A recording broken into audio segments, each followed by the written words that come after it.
بسم اللہ الرحمن الرحیم۔ درس حدیث مسند امام اعظم، حدیث نمبر 8۔ یہ کہ بڑے بڑے گناہ کرنے سے کفر نہیں لازم آتا۔ حضرت ابو زبیر کہتے ہیں کہ میں نے جابر بن عبداللہ رضی اللہ تعالی عنہما سے دریافت کیا کیا تم کبیرہ گناہوں کو شرک شمار نہیں کرتے تھے؟ کہا نہیں۔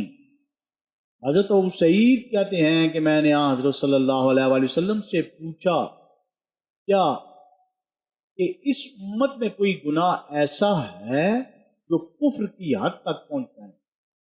آپ صلی اللہ علیہ وسلم نے فرمایا نہیں، سوائے اللہ کے ساتھ کسی کو شریک کرنے کے۔